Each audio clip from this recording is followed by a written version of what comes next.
So I just want to briefly mention this because I had loads of questions over the week about in several different places about these shots and what I'm using here.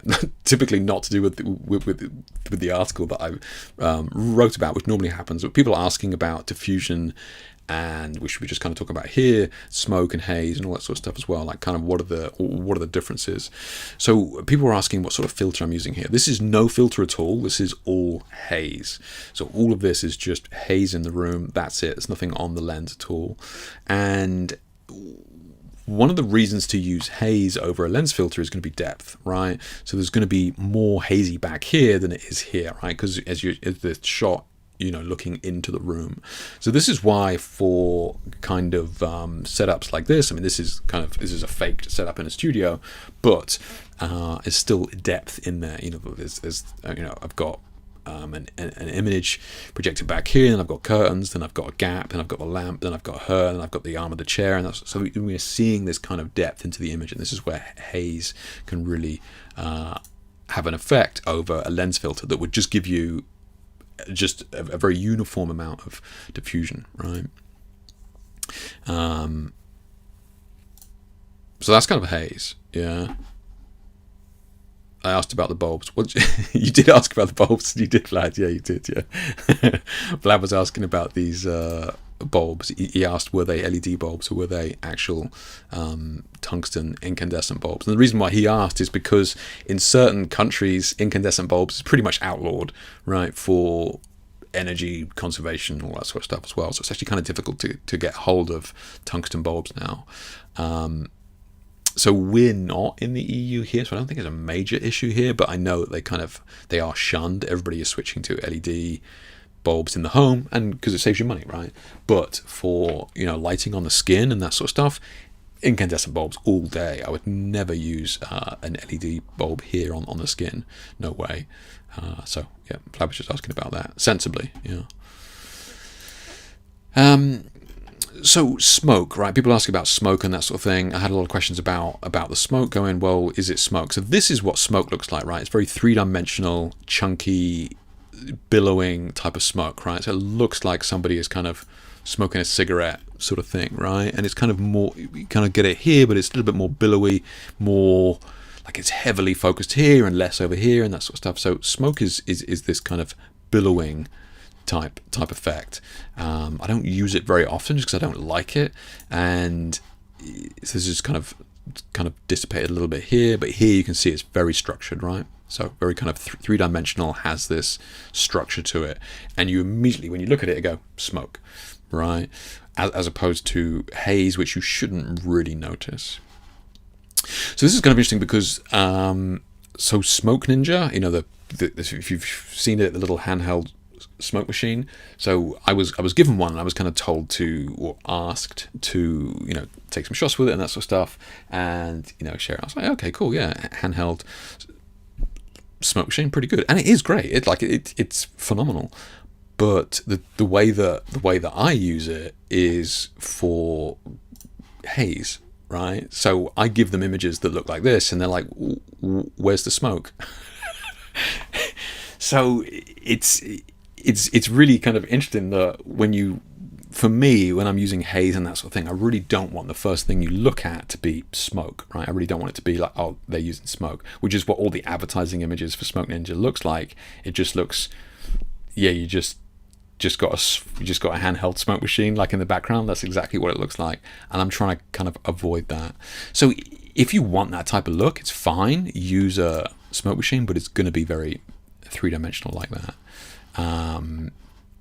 So here we have, I think there's haze here as well, right? So we can kind of see the haze glowing around the bulbs here, and we can see that it's kind of creating flare here because there's a light on her like camera back right here, right? And that's what's giving us this glow here. We can kind of see the glow from it here, but this is a jet black background. So in this studio shot here, that's just a pure black background. So without the haze in this image, that's going to be black back there. It's just going to be too heavy and too harsh for the type of look that I wanted. Now a lens filter is going to be fine, but it's not going to make it so that we have this kind of tone and kind of warm color back there. So Haze enables you to kind of create this sense of depth where there is none, because having a pure black background back here is just not going to be a good look, right? And then here I got some examples of with and without lens filter. So this is, we got two, pink lights either side, right? So no lens filter, and then here we can see the effect that lens filter has, right? So we have kind of almost more of a centralized glow. So this is just using a low contrast or black pro mist type thing, right? And it's going to give us these glows where the kind of light is. But you can see the difference, right? It's a huge difference. So nothing has changed in this setup, like lighting wise or camera settings wise. Nothing's changed at all, other than the fact that you're using a lens filter on the lens. So it makes a big difference to the shot, right? As long as you like it, right? But yeah, just so you know, so you can see it coming in up there. So here you go. So this is without and with. So it's a huge difference, right? So zero haze in this room, but it's all done with lens filter. So I kind of wanted to just clear that up here, because I get it asked a lot. Is it lens filter? Is it smoke? That sort of thing. So that's the kind of differences that, or the reasons why I'm using them or not using them. So here, haze is perfect. I need to see this depth back here because pure black background is going to give me data where there is none.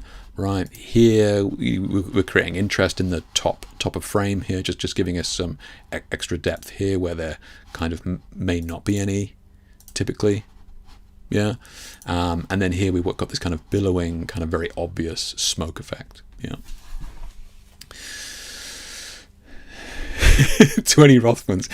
That's it. We used to do that back in the day at when we were at art college, and in fact, I remember we were doing it once. We were trying to create smoke, and we used to smoke a lot back then anyway. But it was just 20.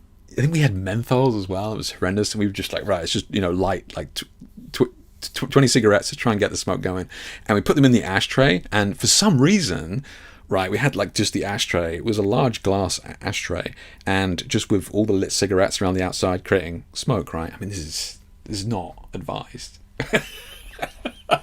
But the ashtray exploded. No word of a lie. This solid glass ashtray exploded. And I don't know, just because it had all the hot, 20 hot cherries just all sat in it like that. And for whatever reason, fucking hell, almighty explosion. And I mean, thankfully, we were there, because that would have been one hell of a fire, right? Can you imagine? You saying about 20 Rothmans then, Daniel, took me back to that. I remember this ashtray just absolutely just exploding there. Yeah, when we were trying to take this shot in our, I don't know, we were just in a student accommodation somewhere, flat somewhere. Yeah. Did you grab the shot? We got the shot. We certainly had smoke in the room, but we probably took 10 years off our life. The room was hanging. Can you imagine? Yeah. I didn't get the Blad. I think we were shooting the Mamiya 645 back then, which was a little bit far more user friendly. Yeah.